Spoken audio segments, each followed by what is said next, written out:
I'm joined today by my fellow growth thinker, Eddie.clay. Eddie, welcome to the show. Hey, we've had a lot of conversations on our YouTube channel of late about the sell side, working with business owners, trying to get them in the right frame of mind of what they need to do inside of their business to get it prepared for the final exit. What we haven't had many conversations about is the mindset of the buyer. There's a lot of similarities between the two naturally, but what I thought we'd do today is put on our buyer hats and really start talking about the metrics that matter. The first question I have for you is, if there was 3 big metrics that you look at to evaluate a business, like what just comes to mind right off the bat? I'm sure there may be 50, but like the top 3, like when you really just start thinking about evaluating a company, what's that knee-jerk reaction? And first pass screening an opportunity or a company they're interested in maybe buying, they're going to look at the basic metrics of the business, like how healthy it is. That's what they're trying to get a sense for, is how healthy it is on the first pass. Just the first 3 metrics. If we want to pick 3, there's many more, but the first 3, the most important, most common to look at, are revenue, EBITDA growth, and EBITDA margin over a period of the last 2 or 3 years. What's the trend? That's one. The growth rate from the prior full year to the previous year, and then what's the growth look like in the current year that you're trying to do a deal. That's 2. The third one would be how diversified your customer base is and your supplier base is. The more diversified it is, the better. The less diversified it is, the riskier it is to a buyer, as you can imagine, because let's say you have a customer represents 30% of your total revenue. If you happen to lose that customer, worst case scenario, there goes 30% of your business. So from a buyer perspective, it's real risk. I'm not saying it happens very often, but they have to factor that in.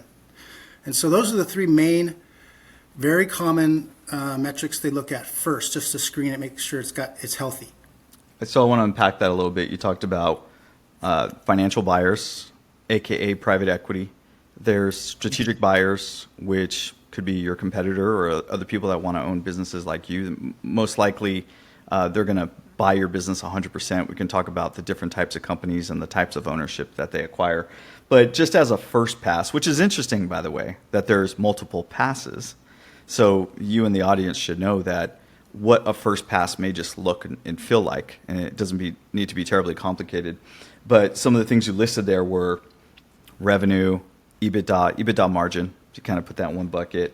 You talked about growth rates, year-over-year growth rate, the growth in the coming year, and then diversified customer and supplier base, because a lot of times we just look at customer base, but it's very important to look at your customer supplier base. What else would you add to that? Yeah, those are the first 3, but it's a long laundry list. I mean, as they dig in more, because what happens is they don't peel the onion all at once, right? Think about it as iterative, if it's phased. So they start high level and they start drilling down on more metrics as they get more interested and they build more conviction.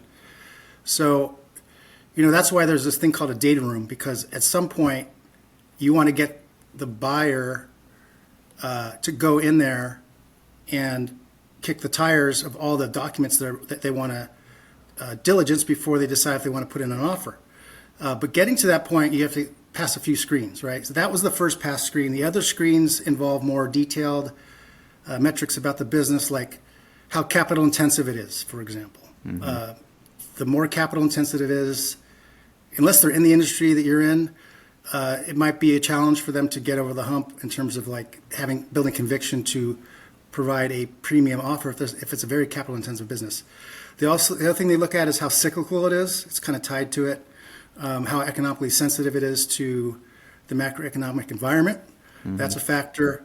They look at supply chain, especially in this environment, right? If it's got a supply chain internationally, that's going to be a little bit of an extra area of diligence they're going to look very closely at, right?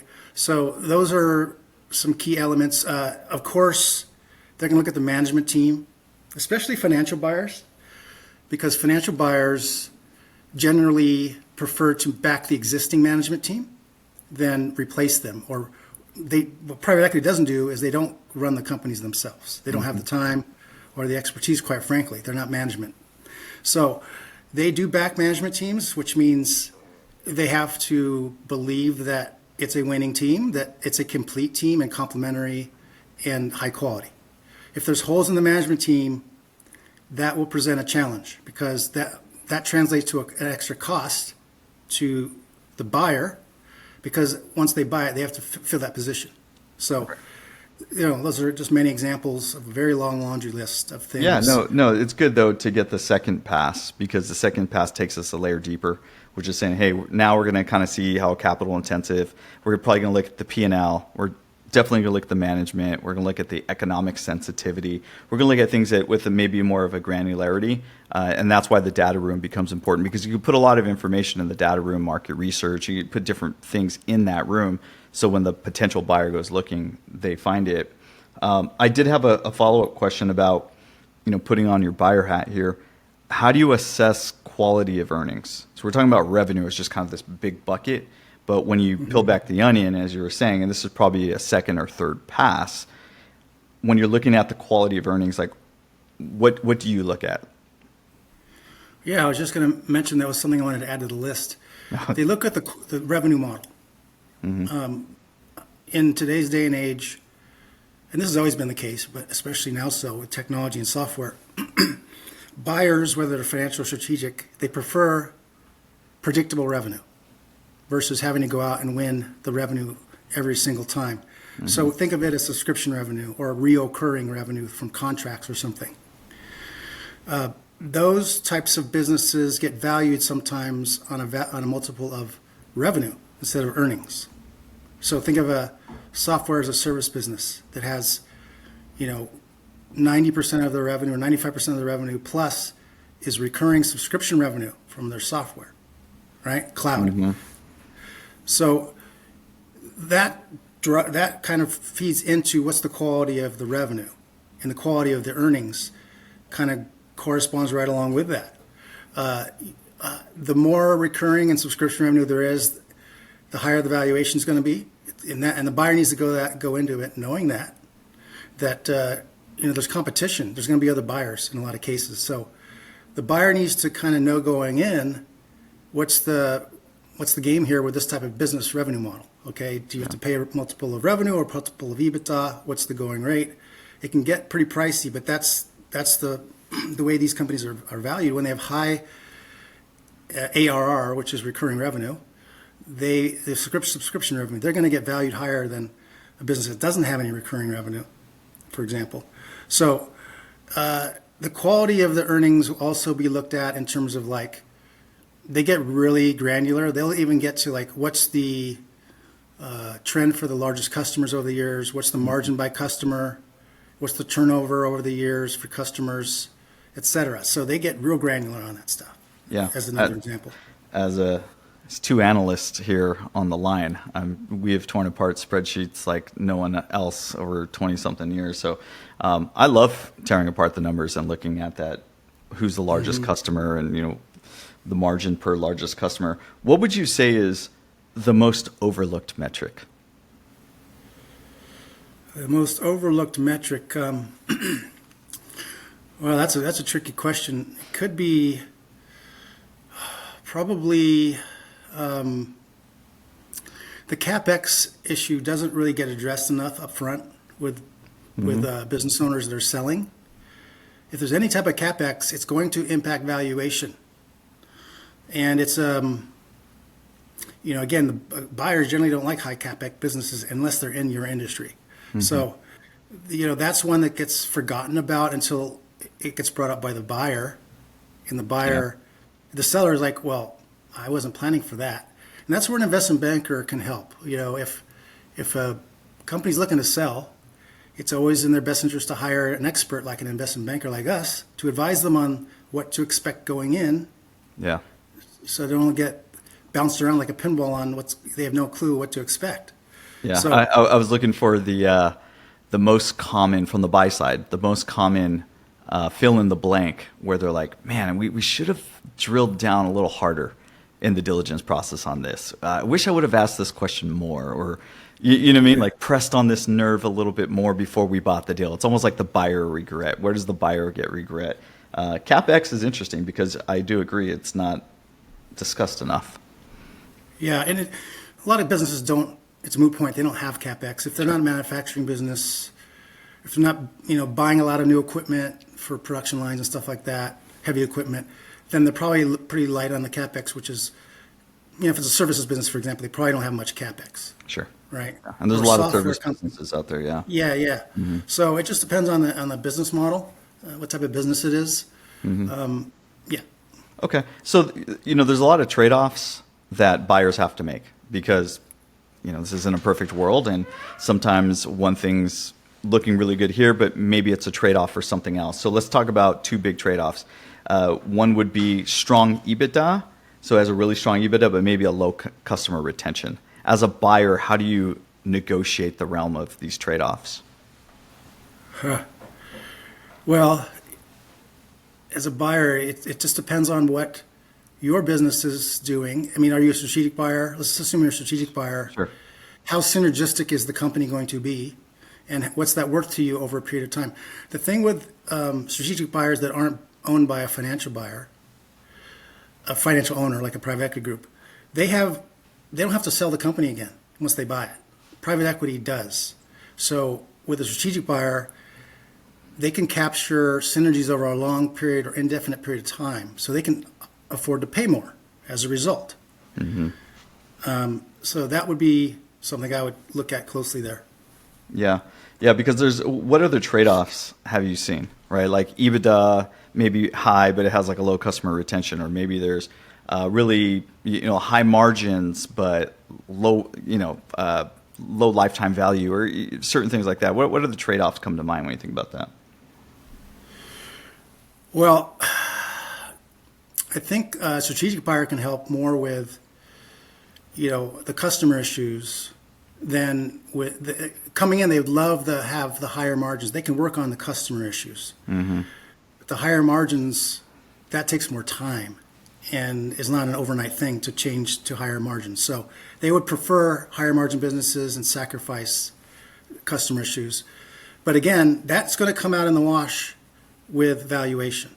Any ding on the company, little by little, will impact valuation. So again, a reason why preparing for selling is so important, and it probably doesn't get talked about enough, but when you hear about companies that sell for some crazy price or some huge outlier, valuation, what the other companies in the industry don't know when they hear about it is, well, how much preparation did they do? How long in advance?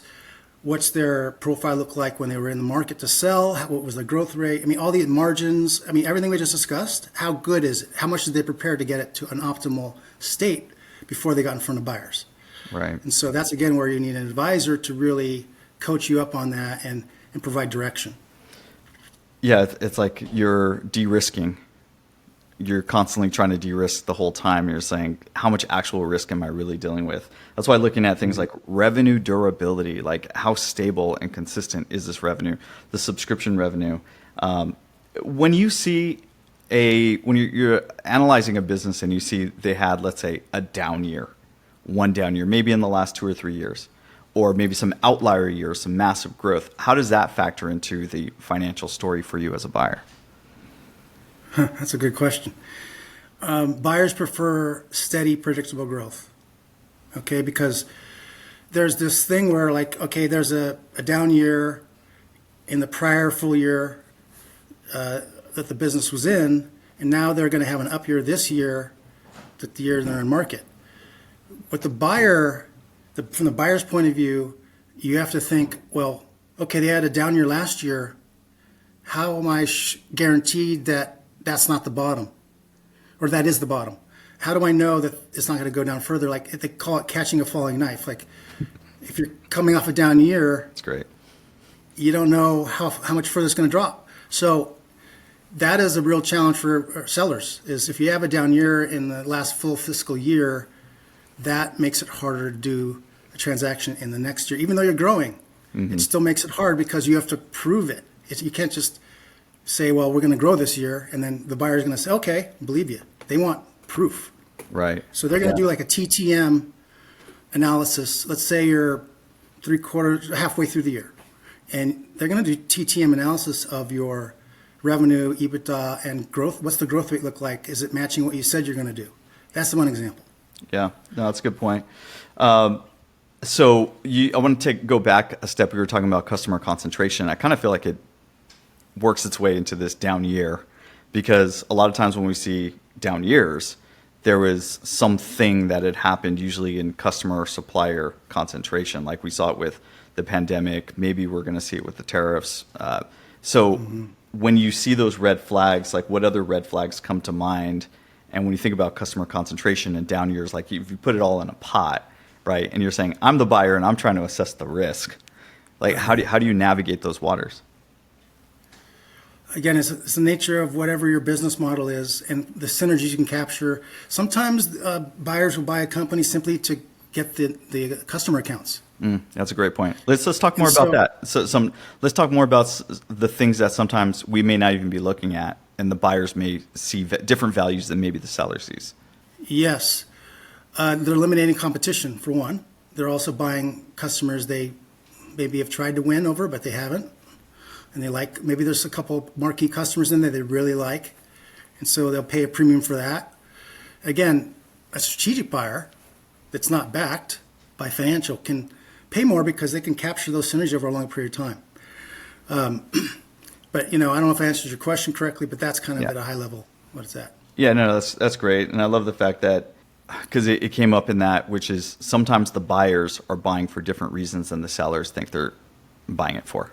For example, they want to increase their footprint, more market awareness, take out the competition, buy customers they may not have ever had access to. So if you're a seller out there and you're hearing this, like these should be making your ears perk up and you should be thinking about your strategy to capture those things over the next couple of years. So when you do come time to sell, you can say, hey, look at what we've built, and this becomes even more attractive. Let's talk about growth for a second. So from the buyer perspective, how important is organic growth versus paid acquisition growth? Great question. Super important. It's great that they're growing fast, but if they're only growing through acquisitions, it's not fundamentally a great business because the core business itself isn't growing organically on its own. So that is a red flag for buyers. In fact, that might eliminate some it could be a non-starter because the core business isn't growing. And that happens a lot with like legacy businesses that are making a transition to tech, or they're transitioning from the revenue model to a more like recurring subscription revenue model they're trying. These things come up, yes. Yeah. Is there a percentage that comes to mind? Like 50-50, 10-90-10? Is there some benchmark in there? Like how do you know what's scary and what's like, it looks good? Again, it's the buyer's appetite, what amount of risk they're willing to take. It's going to vary. It's really hard to pin it down. Yeah. It really also depends on the type of buyer. Financial buyers are much more disciplined, and then they have a finite period of time where they can get their return before they have to sell it again in like 3 to 7 years is usually the window. Yeah. So that's the rub there. It creates a different dynamic, obviously. Okay, so let's talk about a soft metric, something that's harder to quantify, because up until this point, we've talked a lot about numbers and percentages and growth rates and things of that nature. But what about culture and employee turnover and things of that nature? Culture is important, especially if it's not a financial buyer, right? If you're getting integrated into a strategic company, whether it's unbacked or backed by financial buyers, but financial owners, that's going to be a factor. Absolutely. They're going to look very closely at that. To me, the culture aspect is one of those questions that I think buyers should probably pay a little more attention to before they get into bed with who they're buying. And it's easy to just live in the numbers. But once you fully purchase this company, depending whether you're strategic or financial, of course, but we've seen scenarios where employees don't like the new boss, and people jump ship, or the former owner thought it was going to work out this way and now they want it to work out this way, and morale is down. And what does that do? That ultimately affects the revenue and the growth rate and all that jazz. So from my standpoint, from things that I have seen, I think spending a little extra time in that soft qualitative metric of culture is important for the buyers. Yeah, and culture is important because for strategic buyers, because they have to integrate the people and that seller's culture into their own company. And there are specialized teams at these companies that focus on post acquisition integration is what it's called. There are advisors that do this. There are internal people that do this. It's a big task. It takes a long time to get it right, sometimes years. In fact, it's so important for strategic buyers that sometimes if the culture isn't a fit, for that reason alone, they will not do the deal, even though they love the business itself. If the culture doesn't fit, they won't pass in a lot of cases. Yeah. That's a good point. Is there a benchmark by which valuation gets adjusted? So let's say you have your scorecard, your score sheet, and you say, oh, the culture, you're down by X, and oh, your recurring revenue is not really there, you're down by Y, and you just keep working your way down.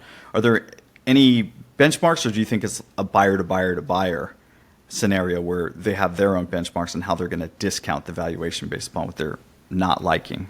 Yeah, it's more like buyer by buyer, what their preferences are, what their risk tolerance is. I mean, some are very disciplined and very rigid. There's also a flexibility thing. Keep in mind that financial buyers, they have a mandate or a promise they made to their investors. So they can't really deviate too much from their investment criteria. Traditional strategic buyers, that are unbacked, that doesn't apply to them. Yeah. So they can, pay a high price just to win on the company, buy the company, and then, the payback period might be longer, but that's fine for them. Yeah. Yeah. We see a lot of buy side mandates. For the audience, if you're not familiar with what a buy side mandate is, maybe Eddie, you can explain it to them and tell them what it typically sounds like. Yeah, that's a good point, because a lot of these companies maybe have never tried to do M&A, either buying or selling, and it's kind of foreign. Basically what happens is you're going out and you're trying to find companies that are synergistic in some way, like you said, either extending your geographic footprint, buying new customers or new capabilities that you don't have in-house. All these things come into play when a buyer is getting serious. I don't know if I've answered your question completely, but that's kind of at the high level how it plays out. If you're in the audience, that term buy-side mandate is foreign to you. We have buyers out there that approach us and they say, we're looking for a company that sounds and looks like this. We want this much EBITDA. We want it to be in this industry. We're looking for these value adds. If anyone matches this criteria, we want to buy them. And sometimes they have open checkbooks. Sometimes they're looking at and assessing hundreds, if not thousands of deals in a given year for much larger firms. And for the sellers out there, you should know this, because I've met plenty of people that this is news to them, and they've been in business for 20, 30 years. They've never heard of a buy-side mandate, and they don't know that this whole industry is going on behind the scenes in mergers and acquisitions, and yet we're seeing it every single day. So, and this is true for every single industry.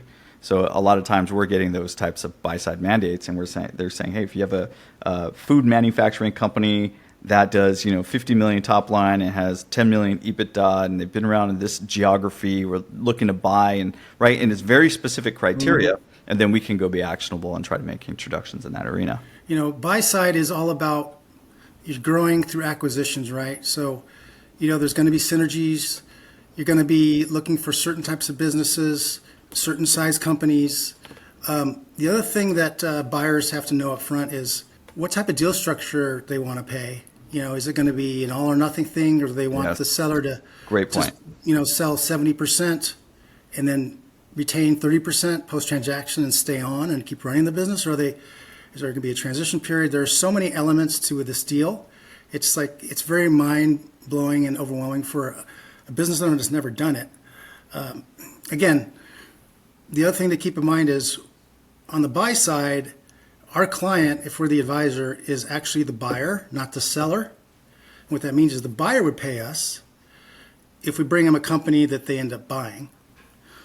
We would get a transaction fee, otherwise known as a contingent fee. That's a percentage of the enterprise value. That's how it works. And it's the same for strategics too. So, it's a very active space. If you're a seller, though, here's the thing to know is you can actually do a deal like this. You can sell your company without having to pay a retainer or a fee to an investment banker up front to do it. That's what the buy side is all about. All right. It's usually these are more opportunistic proprietary situations. They're not usually banked live deals. So as a buyer, if you get into a competitive situation like an auction process, you're going to have to compete against other buyers and pay a lot. But there's this other model where we, as an advisor, like Tim said, we know what buyers are looking for, very granular in terms of the different criteria.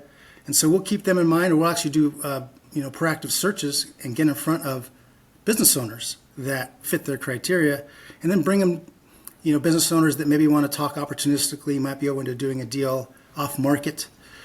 And we've certainly got deals done that way on the buy side. And, the business owners, a lot of cases, if they've never tried M&A, aren't aware that this is even an option. So, Exactly. Yeah. Yeah. And it's often well received because guess what? Sometimes a company has tried to sell before, hired a banker, ran an auction process, and it was unsuccessful and very painful, and they swore they'd never do it again. That's another situation where buy side can really work well. Yeah. Okay. Why is now a good time to buy a business? Yeah. Well, that's a pretty complex question because there's so many elements. But at a high level, the best time to sell is when you're ready to sell and you've prepared to sell, and emotionally and psychologically you're ready to sell. Okay, so that is the most important thing for business owner advice that we can give. If you just think, one day wake up and say, I'm ready, I want to sell the company, and you go try to sell it, you're not going to be very successful because you haven't prepared the company. There's probably a lot of flaws with the business. So again, preparation is really key here to have a successful outcome because, in theory, when you sell a company, you only sell it once. And so Right. you want it to be the best outcome you can possibly get. Yeah. Right. What would you say are some limiting beliefs that people have when it comes to buying businesses? One of the limiting beliefs is that any negative thing that's going on in the company will continue. A lot of buyers, especially financial buyers, will be factoring worst case scenarios. Mm-hmm. That limits the deal making because sometimes it's a 1% chance that's going to happen, but then they put a lot of weight on it. Like, well, it's devastating to the business if it does happen. And so they'll pass on that sometimes for that reason alone, It just depends, again, on the group or the buyer and their risk tolerance. Yeah. I one of the limiting beliefs that I've hear a lot is it's complicated and I don't have the time for it. Where it's like, well, I've also seen deals happen relatively quick, and I've seen people move fast when they were well prepared. So maybe it's complicated for an unprepared business. Yeah, absolutely. I mean, buyers sometimes will buy a company quickly because they don't want competition. Usually that happens with smaller businesses, tiny businesses. Yeah. But generally the buy side is effective for, sellers who aren't aware that they can sell without having to pay a fee. Yeah. And of course, our clients would be the buyer here. We help them too because they oftentimes don't have the bandwidth or the manpower to do a lot of this outreach themselves. It's very time consuming, right? A lot of rejection. So yeah, this is where we add a lot of value as an advisor, both with strategic and financial buyers. Yeah. Okay. So as we round this thing out, what are your parting thoughts? Because this is about the metrics that matter for the buyer universe, the buy side. What are your parting thoughts here for anyone out there looking to buy a business? If you're looking to buy a business, do your homework. You have to understand going in how the game works. The seller might actually be more sophisticated than the buyer in some cases. And so you want to be careful in that scenario where they might be able to take advantage of that or leverage that. That's where an advisor can come in and help you with that, help you prepare, set the expectations going in. I think that's pretty critical for a seller. For a buyer, they're going through acquisitions, right? And, I think the thing to think about if you're a buyer is how important is this company going to be longer term? And that should, over the course of your diligence, drive your conviction. No business is perfect. There's going to be flaws, but how synergistic is it to your company? Ultimately, that will drive, the process and, how many deals you do, how quickly you do them. Every buyer is different. They have their own personality, their own risk tolerance. So, they're like fingerprints. Yeah. Good point. All right. Well, thanks for the time. We're putting your contact information down below. If you're looking to buy or sell, reach out to us over here at Growthink, and we'll help you through the process. Thanks, everyone, and we'll see you on the next one. Thanks.